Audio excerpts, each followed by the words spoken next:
Welcome back to another episode. We are continuing our celebration of Hispanic Heritage Month, and we are in Virginia today and speaking with Dr. José Morey. Dr. José Morey is called the first intergalactic doctor. That's very interesting. Is an Eisenhower Fellow, Chief Medical Innovation Officer for Liberty Biosecurity, CEO and founder of Astra Media, LLC. He's a member of the Forbes Technology Council and co-author of LatinX Big Business Success, which we will be talking about here not too long in our conversation. But before we get into that, Jose, welcome to the show. Gracias, Enrique. It's a pleasure to be here. Outstanding. We're going to be talking about leadership and Latinx, obviously based off the book, and it's a very a topic that has been discussed here in the last several handful of days, whether people like Latinx or they just like Hispanic or they like Latino. A big discussion in and around that. But before we get into that, tell us a little bit about you. I appreciate it. So my background, I was born in Caguas, Puerto Rico, technically Rio Piedras. I grew up in Caguas in a small neighborhood called El Verde. For anyone that's from Caguas, we live really close to the baseball park. And then I left the island when I was very young. Left the island before I was 10. I would come back always to visit mi abuelita and mi abuelo that lived there. I lived with them for a large part of my youth. Mom would work, dad would work, kind of thing. Dad's from Dominican Republic. And then after we left Puerto Rico, I grew up in Central Florida. And then I did all my schooling in Tampa. I went to undergrad med school down in Tampa. Then I did all my postdoc up in the Northeast. I went to Hopkins. Then I went to North Shore, Staten Island Hospital for my residency. And then I finished up at University of Pennsylvania, where I did a kind of a combined, I apologize for that, combined fellowship in musculoskeletal radiology, as well as that's where I started really learning a lot about machine learning and artificial intelligence, which kind of drove my career away from purely clinical medicine into technology. And that's how my career evolved in tech and entrepreneurship, and kind of where I'm sitting now talking to you about. Well, that's a real diverse background. I love how you bridge the medical side to AI and machine learning. I have a small background in that, and very interesting to see how medical is getting expounded on through those avenues and mediums. Now, your upbringing is similar to mine. Small part in Puerto Rico. Went back to I was raised in the Bronx, New York, and did that whole thing, go visit the abuelita, and things like that. And my abuelo, until they, recently passed not so long ago. But it's amazing how, we are born into a thing, but we can do something else. And, had fate had the same lot with me as growing up, I probably still be in Puerto Rico doing not much of anything, but we're offered a lot of opportunities. And when we talk about those opportunities that were offered to you, but how was it growing up Hispanic, Latino, and before you get into all the trajectory of your business side? It was complex, and you were mentioning like the term Latinx and how whether people like it or don't like it, kind of thing. But I feel, Latinos that are come to the United States and are kind of raised in American culture with a mixture of their family culture, wherever their family is, whether for Central or South America, for the Caribbean.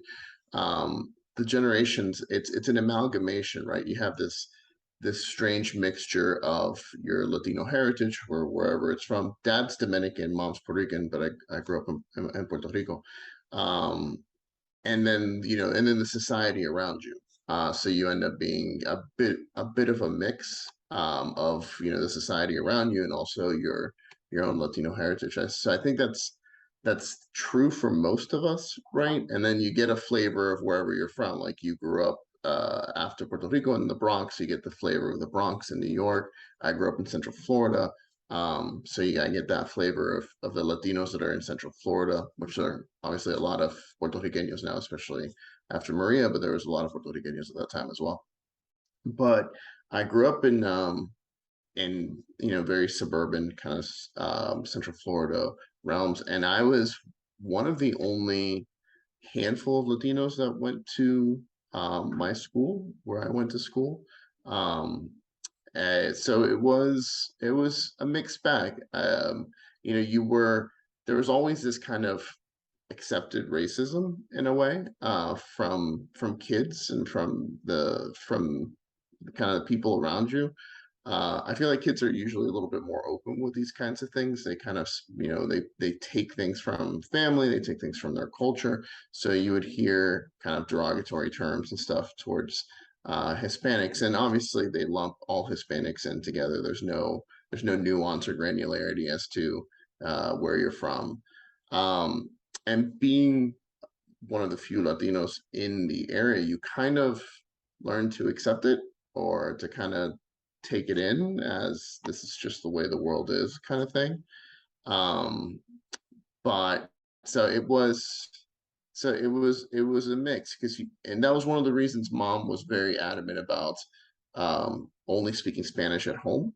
Um, Making sure I always went back every summer to spend time in Puerto Rico with the family to make sure I didn't lose um, lo que es el ser puertorriqueño. So not to lose that kind of core of who I was and who we all were.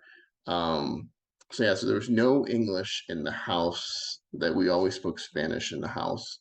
Um, but as kids got to know me as I kept growing up and kids wanted to be with us or starting to get to know my family and my background and my Latino roots, um, there's a certain flavor and life to being Latino, specifically Puerto Riqueño, it's intoxicating.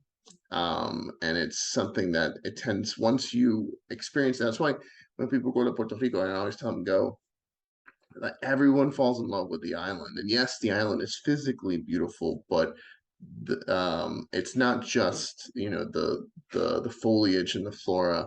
It's really about the people, about the energy that's there, the love, the zest for life that's there, and you can see it and you in our food, you can see it in our architecture, you can see it in our colors, you can see it in our music, you can see it in the way people just enjoy life.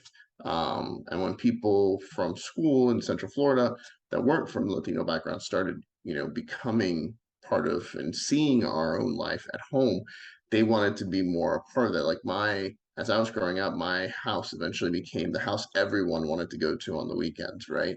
Everyone wanted to have mi abuela or my mom cook for us. Everyone wanted to experience the parties at our house because it's very different than what you get in your prototypical kind of Americana or American concept of um, of parties and kind of experiencing life. So overall, I had a wonderful childhood. I was very loved. We transitioned from being low income to middle income when my dad came from the island to Central Florida.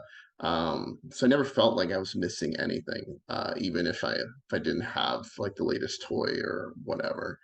Um, so that was that was nice. You never realized your socioeconomic status. You just assumed you had everything you needed because you were loved and because you were fed and everything was great. So, no complaints whatsoever. Yeah, you bring up a good point in terms of how the Hispanic household is molded. I was the same. Even when I was in Puerto Rico and I knew we had dirt floors, or I knew that the floor was just just a plain piece of wood. I mean, it was whatever they laid on the foundation. That's the floor you had. But yet and still, I never once even thought, oh, I don't have, or I don't. They made sure that you had love and support, and family's big, right? So you saw a lot of uncles and aunts and cousins, and so there was never a time where you had wow, I don't have this because I see Johnny or Jose or Maria with a different thing that I don't have. We were always taken care of with the important things in life, and so we never saw the lack either. Now, when you mentioned the zest and the flavor, and you just reminded me of my. We was downstairs not too long ago, and we was having a typical, Puerto Rican dinner. And my son looks at me and he's chowing down. And I look at him and I'm chowing down. And I was like, thank God I'm Puerto Rican. you know, because the food is just so flavorful, and so is the life. You mentioned the island. So is the life in as we grow up, and we bring a different type of flavor as we integrate with our community. Now, you had this track. You never saw the lack. You saw an increase in your status financially, as a household, and you start going your way, right? You start with your college, and you mentioned just a handful. That's another topic, right? Just a handful of Latinos in a particular job field. But what was your journey like in the entrepreneur world? Because we don't see that many Hispanic going down the entrepreneur route. You don't, and it's a problem. It's a problem because we need to grow, and you have this problem with many underserved communities or BIPOC communities, where you don't have this progression or this growth in generational wealth, and then that means that future generations start off kind of handcuffed when it comes to wealth generation, and being able to progress up through socioeconomic levels. Um, and you see that all the way through. And that's one of the reasons actually I started at Astra Media. And one of the reasons, I partnered with Frank on the book, is because we need to be role modeling, especially in entrepreneurship. I'm obviously a big proponent of role modeling within STEM and STEAM, science, technology, engineering, arts, and math, because that's really how you can create vast amounts of generational wealth. There used to be that old concept of you need to buy a house, and yes, home ownership and land ownership is still a very popular and very palatable way to grow generational wealth, especially for really anyone at any status. But if we want to start generating the types of wealth that you're seeing, at the top echelons, in different aspects, then we need to be encouraging our kids and creating a pipeline of kids that are going into the sciences, the techs, and going into entrepreneurship, and bringing unique Latino perspectives to that, because we bring unique outlooks. This is why diversity, equity, inclusion is so important, because when you have a diverse perspective and a diverse team that comes from diverse backgrounds, that comes from diverse cultures, then they're going to look at a problem and come at it from a different perspective, than people that come from another culture or another kind of background. And when you put all those people together, that's when you have true innovation, because everyone kind of adds a little bit of flavor from where they're coming from. But you don't see a lot of Latinos going into tech and entrepreneurship, and then that gets worse as you go up, even in corporate world. If we don't have a lot of tech representation at entry levels, then you're not going to be able to see that representation at the board level or at the C-suite level. So that percentages are abysmal. They keep going down and down and down, and you have great reports from LCDA, from LCD, from High Tech, showing the lack of representation from Latinos and the C-suite level and at the board level. And that's because we don't have a pipeline. If you don't have entry level representation, then of course you're going to have a lower percentage, like an abysmal percentage, as you get higher up through different corporations. So it's an issue, and it's an issue that we need to fix in multiple ways. One is like things with LatinX Business Success is telling our stories, telling the stories of Latinos that are out there that are being successful in various industries. And we're killing it. And you see it in a lot of industries. We have a lot of success. But the problem is that we're not very good about marketing ourselves as individuals, and we're not very good at marketing ourselves as a culture and as a group, as a block of people. And so we need to do better about telling our stories. And in reality, if we don't tell our stories, who will? So we need to be out there. We need to be supporting each other. And we need also to understand that we need to build all of us up. Sometimes there's this, los puertorriqueños no quieren bregar con los dominicanos, dominicanos no quieren bregar con los cubanos. And that's an issue. Like we sometimes we get into tribes, and we can't have that mentality. If we're going to move forward, we have to see all of ourselves as one people. And yes, we're not monolithic, but we have to understand that there is this similar vein that comes from being Latino, regardless of where you grew up. Um, and we need to support each other. So that's the big thing that I find. And you talk about in entrepreneurship. One of the things in entrepreneurship that you struggle with is access to capital. And so having access to capital sometimes can be difficult and very challenging because you see it in the numbers. Latinos and Latinas is always worse. Any number I say for Latinas specifically, it's always worse than for Latinos. Um, that the numbers of percentages and the access to available capital or to be able to start a company is very low if you look at who actually gets capital. And it's not because of lack of talent, it's because of lack of opportunity. For the most part, it's harder for us to understand how the processes work. For venture capital or private equity, where can we go? There's racism and bias towards the Latino community, towards other BIPOC communities that don't allow us to be able to, if we get into the room, there's these assumptions are automatically made that, you don't know what you're doing, or you're less professional than your white counterparts. So it's a problem. And then the issue, then you start seeing that we will go on and create our own kind of places for equity. But the problem is that there's just a small amount of those. So those get used up very quickly because compared to other demographics, we don't have the ability to be able to, we don't have the access to greater capital to be able to pull in LPs and pull in big investors to create these huge multi-billion-dollar funds. So showing representation, creating mentorship, creating a pipeline of Latino kids that will go into tech, go into entrepreneurship, is one of the things that we're trying to do. And as leaders, we have to do. We have to tell our own stories. We have to do better about mentorship. We have to do better about leading future generations and nurturing those generations.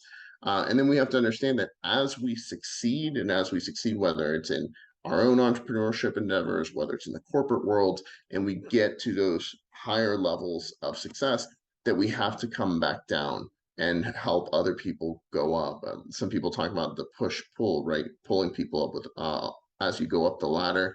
I think another really great example that I've heard that I love is the old school elevator men, the people that used to be on the elevators and work the elevators. I think bellhops or bellboys may have been another terminology for some of them, where they would take people up to their floor, whatever they were going to in the department store and the hotel, but they would always go back down to the bottom floor and pick more people up and then go back up. And that's kind of like the mentality that we need to have, that yes, we succeed and we get to where we need to get to, but then once we do, we have a greater responsibility because we don't have that pipeline to go back down to the beginning and start over. It's a lot of work, it's tiring, but it has to be done. Yeah, I love the mentality around ensuring that there is a way, for, and if you're trucking that way, you might as well make the wedge, right? Leave enough impact on the ground where people can follow, or at least make sure that that path is clear so that others can attain the same heights that you did. That is a sign of true leadership when you talk about making sure that not just the fact that there be a Hispanic or Latino in the room, because if they don't deserve to be there, they don't deserve to be there. But if they do deserve it, and they do meet all the qualifications, and they are able to not only execute but impact, then make way for them. Make way for them so that they can be there. Now, you briefly talked about leadership. How did being Hispanic or Latino influence the way you execute leadership or your leadership style? I think the thing that we tend to bring to the table in general is the fact that we have a greater sense of community. And I think this comes from us growing up with, our community. When I grew up in Puerto Rico, it wasn't just, yeah, Abuela was the matriarch, right? Everyone revolved around Abuela, but you see neighborhoods, like everyone in the neighborhood always took care of everyone, right? If you were walking down, um, the street, all your neighbors knew who you were, and all the neighbors took a communal representation of taking care of one another, of taking care of the kids. And as you grew up, it was the same thing. There's this communal perspective on the world, that everyone is there to kind of help everyone. Abuela used to have a saying, "Si uno come, todos podemos comer." And so if one can eat, we can all eat. So it's all about sharing what we have, sharing the wealth of what we have, and making sure that we're all part of it. I remember walking down the street, and I'm obviously very light skinned compared to the rest of my family. I was always the lightest skinned in my family. In the neighborhood, they always call me Blanquito, Blanco, Incho. Whenever I was walking down, yeah, I could hear from one neighbor's house, Blanco, ven acá, Blanco, ven acá, and so everyone always took care of me. It was always this communal perspective. And that same perspective, that same communal spirit, I think, is what we take to wherever we work, where it's all about if we're all going to succeed, we're all going to succeed together. It's this concept that some people call it team mentality, but it's internal to us where we worry about our fellow coworkers. We worry about their daily lives. We worry about their families. We worry about how they're doing at home. There's this greater sense for people's physical health, for people's mental health. It's not just about the job and about executing. Yes, that will get done and that needs to be done if you work in a capitalistic society and you have metrics to meet. But we know that that's not the end all, that there are things that go beyond just pure metrics, that go beyond just zeros and ones on a piece of paper. You're dealing with people. You're dealing with people that have real lives, that have complex lives, that have loves, that have dislikes, that have issues at home. And I think that's something that we always bring to the table, that it's really about who this person is beyond just what their physical ability is or mental ability is for the company or for the project. It's really about them first as an individual and as a person. And if you truly care and you truly pour into other people, you'll pull the best out of people. um, and I think that's one of the things that we bring to the table that many other people don't, because of just our particular way of how we were brought up and how we've always been taking care of everyone around us. So that's, I think, one of the greatest strengths that I tend to bring to the table. Yeah, very powerful, and I agree. That diverse way of thinking, that communal way of thinking, that way of thinking of the person as a entity, right? So, solely them. What about them? What makes them? Definitely draws us nearer to those that are following and those we have the blessing of leading. Um, What out of and you've shared a lot of things that make Hispanics, different, or Latinos different from those that are around them. What sort of attribute you think that you growing up, you gathered and brought to leadership that was different from the rest of the leaders? Well, I think the communal spirit is definitely one. The other one is we talked about how there's the zest for life.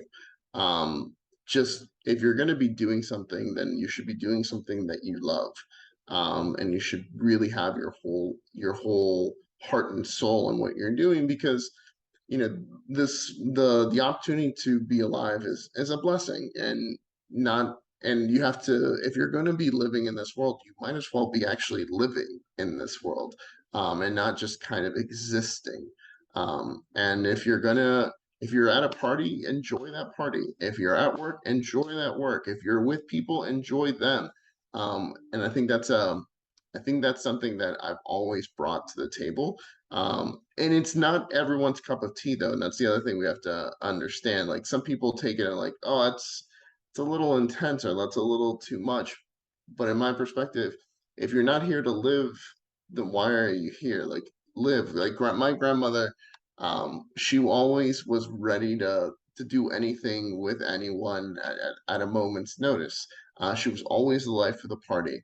She always wanted to have new experiences. She always wanted to go out and I think that's one of the things that I bring from my Latino culture is this zest for whatever I'm doing.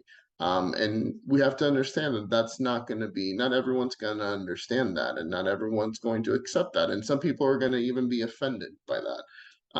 But realistically, it's a strength, and we need to lean into it.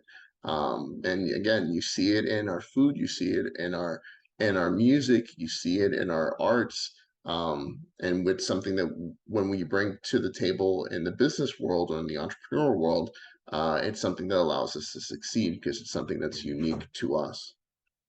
And I love that, as you're talking, I'm envisioning. I love to cook, right? That's my thing, and I go downstairs and I throw down. But when I open the cupboard, it's condiments, right? I'm looking Yes, at condiments. It's just like looking at people. Um, but each one has its thing to do, right? I'm not gonna add pepper where pepper's not needed. I'm not gonna right. add, and I got this big old jar of adobo, right? The biggest one I could find because we're always using it. But it doesn't call for that all the time. And so, Right. as leaders, we need to understand that just because you may not like pepper doesn't mean that you're down the road, you may not need it, right? And so, Right. learn how to look at folks for their attributes and what they bring, and don't deny them the opportunity to add flavor to your recipe because we're talking about food and things, but it's like it's life. And if Yes. you cut something out and you don't give it the way it's supposed to be, or the opportunity that it should have, you may lose out in the long run as a leader if you don't learn how to, kind of bring folks to their strength and in a group setting so that you can take full advantage of the flavor that they bring. And I love the flavor thing of being Hispanic because we do. Hey, it doesn't have you don't have to be the loudest, but you're sure gonna have music, food, and laughter, joy, a lot of love, and community is our strength. Now, as you were going, through your etapas of greatness, right? Those, finishing college, I don't know how many folks in your family were able to do that. Not that many in mine. I'm one of not that many that was able to do that. Getting to be doctor, doing the entrepreneur things. As you were going through these stages in life, in your life, and as a leader, entrepreneur, business person, how did you feel being Hispanic and being able to do that?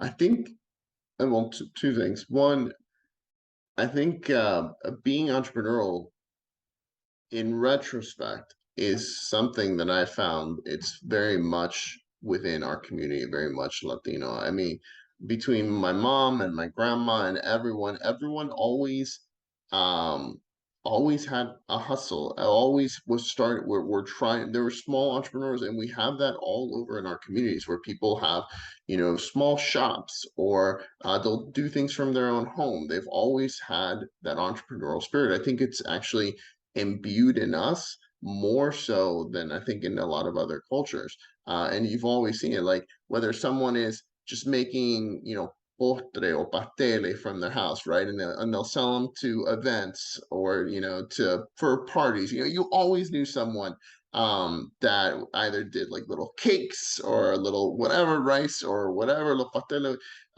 So there was always that going on, or they did, they were a handyman on the side, or they would do some car stuff on the side, or it was always there. It was always there. And that's why it's so intoxicating, and it's such a part of us. And I believe I get things from both sides of my mom and my dad. And I think from my dad, I think one of the greatest strengths I bring is he was always such a people person. He was very able to always read a room very quickly and kind of analyze how people were.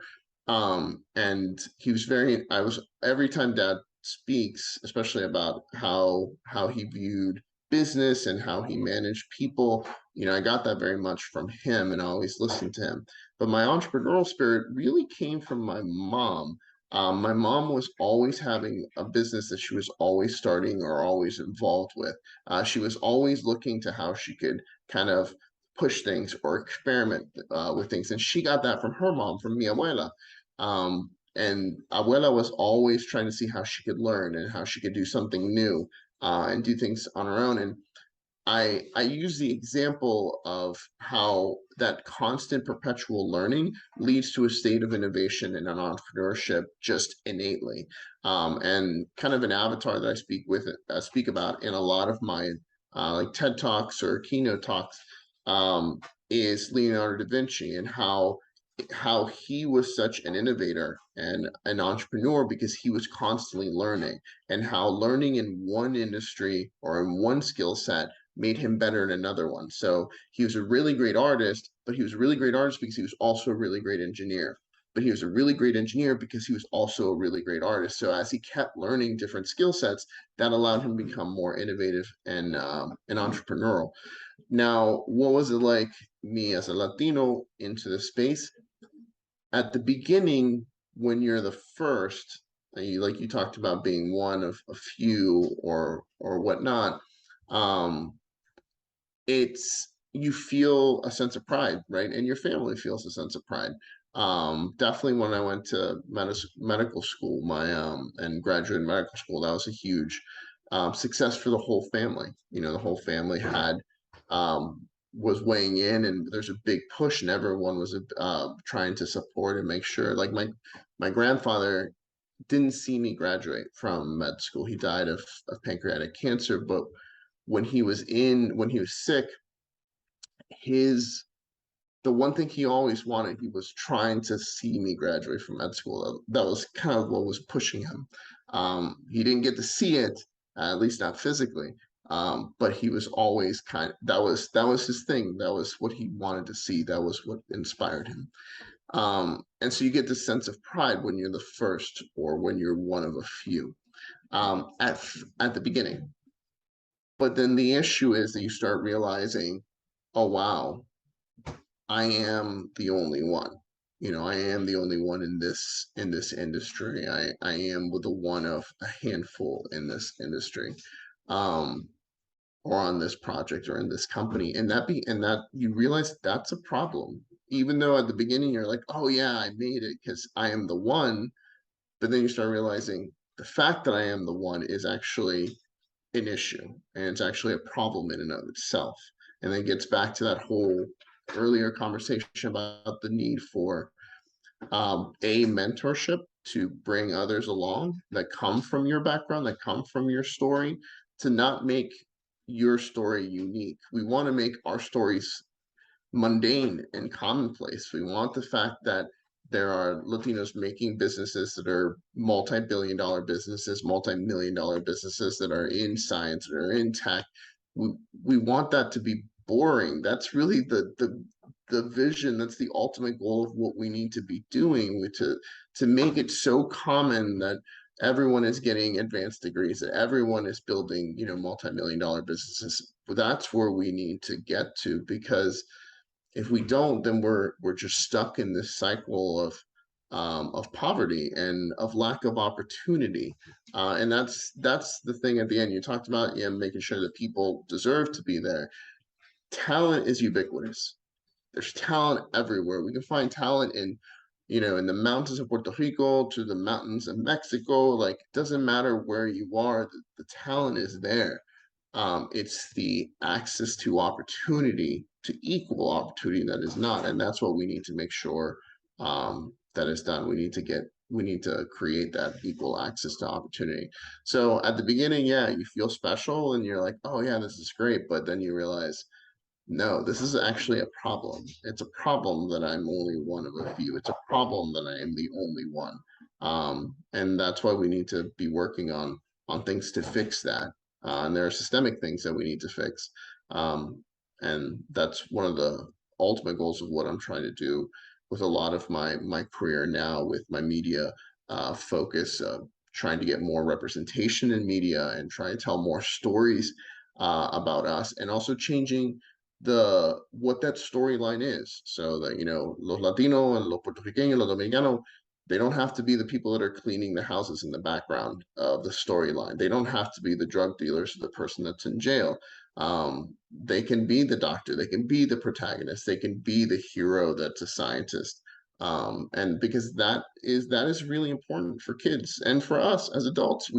If we're constantly consuming media, which is a media world, right? We're creating a podcast, we're creating more media.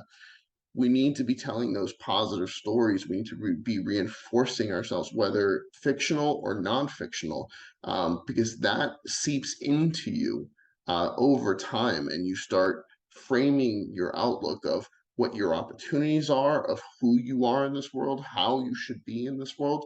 So we need to change that storyline for our community, so they see the opportunities that are around in everything, whether it's in tech and entrepreneurship, in all aspects, that this life is to be lived, and we should be able to do anything we want without hesitation, without reservation.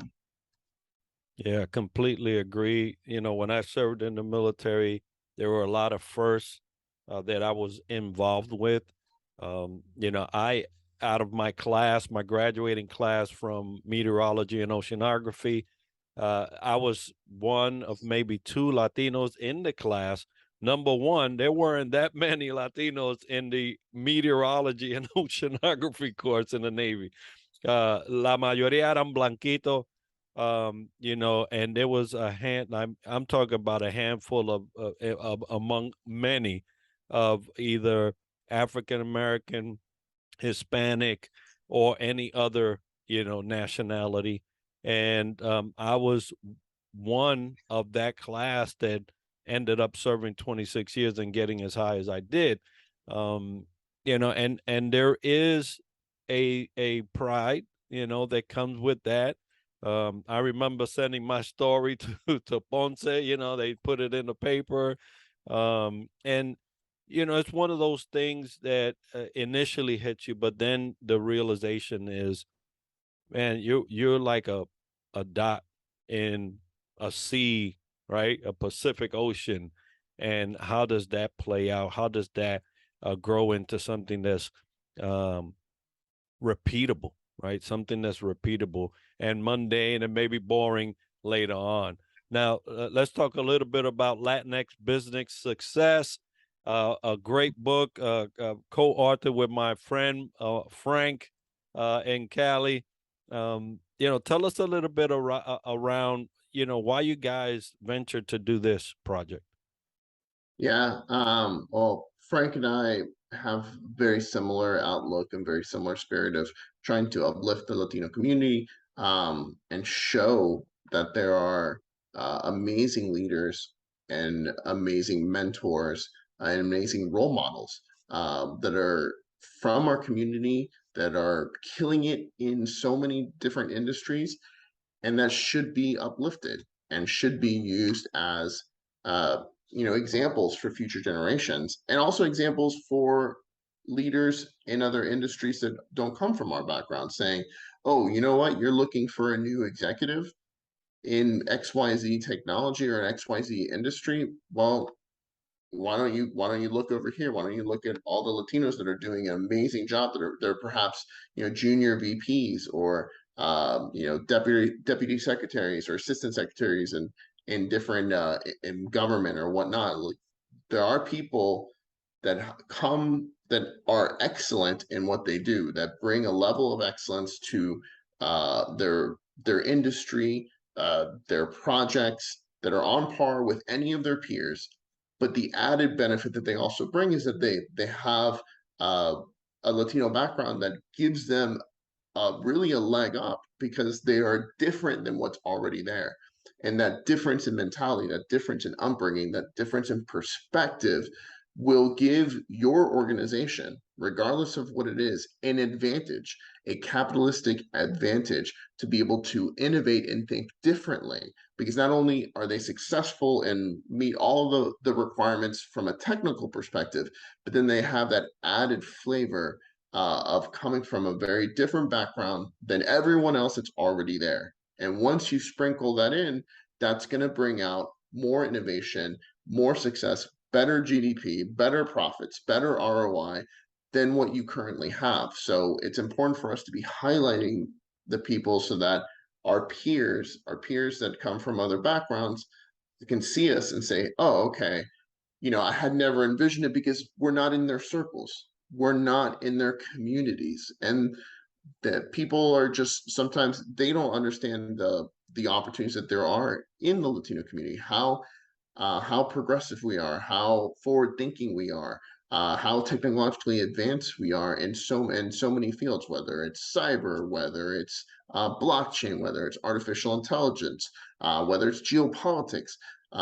We have the talent, and there are people that are killing it at every level in every field, but we need to highlight them. We need to do a better job of telling those stories, so that we continue to uplift the entire community amongst our peers, but then also to make sure that we are creating those role models for future generations, to say, oh, that is something that I can do.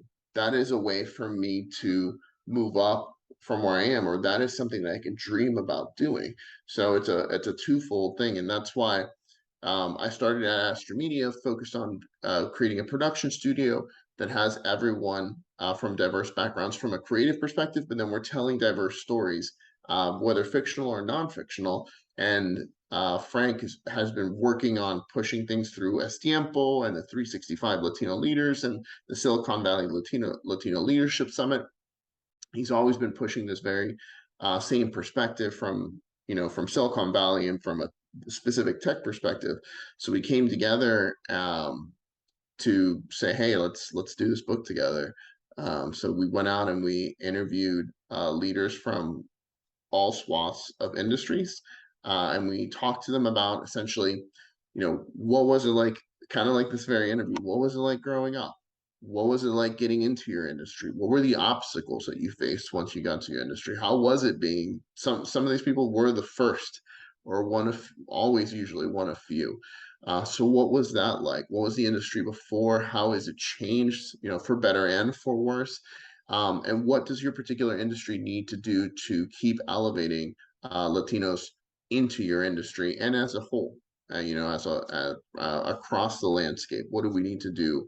Whether it's in media, whether it's in politics, whether it's in venture capital, whether it's in medicine, what do we need to do to continue to make sure and ensure that Latinos have representation and opportunities to be able to do whatever industry or whatever job needs to be done, because we have the talent, we just need to be given the opportunity.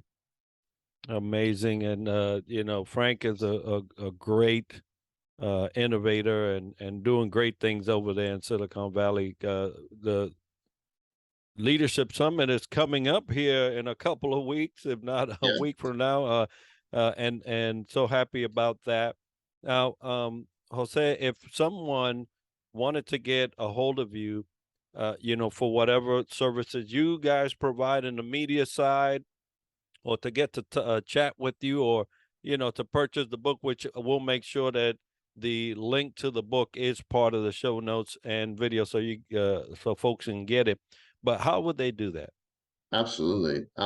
So for LatinX Business Success, we're available. We're distributed through Wiley, so we're really available where anywhere where you get books, wherever your favorite bookstore is. You can order us through there, online, through any e-commerce, Walmart, Target, Barnes and Nobles, Amazon. We're on all of those. To reach out to me personally, I would recommend folks reach out to me either via Instagram, which is at Dr. Intergalactic on Instagram, or Twitter. Dr. Morey one, so Morey, the number one. Those are the two best ways through social media to reach out to me. At Astra Media, we're full service production studio. We do everything from commercial work, live action, animation, 2D, 3D design. We can do even mobile games that we've done for people in VR and AR. So we're a full service production studio. So if anyone needs any production services whatsoever, we're happy to provide those. And our creatives come from diverse backgrounds. So we're minority owned business, minority owned supplier, and all our creatives come from minority backgrounds. And that's the way we've created the business, and that's the way we're going to continue to grow the business. So Wonderful. And folks, we're going to have all those links as part of the show notes and video, so you can get a hold of Dr. Morey. Doc, thank you so much for taking this time to be with me today. And, it's important to highlight all the things that we do personally. And you mentioned that there's a deficit there. Latin leaders need to do a better job in getting themselves out and having their story told and portrayed. A great book, folks. I encourage you to get your copy if you haven't. I'll put that link as part of the show notes. But thank you so much for being with us today and sharing this topic of leadership and Latinx. Like it or not, folks, that word is out there, right? And whether you like Latino, Latinx, Hispanic, however the flavor it is that you like, just be proud of your heritage and your upbringing, and hopefully you can make that work for you. But thanks again, Doc, for being with me. my pleasure. Thank you for the opportunity. Hey, folks, today, just a reminder, today's episode is sponsored by Triad Leadership Solutions. If you've enjoyed this episode and learned something interesting about the topic covered today, make sure to subscribe and let us know by leaving a comment right now. And we're always looking for new ideas and guests that we can add to our show. So if you know someone or have a topic that you would like covered or featured on the podcast, just let me know by sending me an email at triadleadershipsolutions@gmail.com. You can also reach out if you'd like to sponsor the show. We love to hear about it. Be sure to tune in next week for another episode where we dissect leadership from another angle. And as we like to end the show, success to you.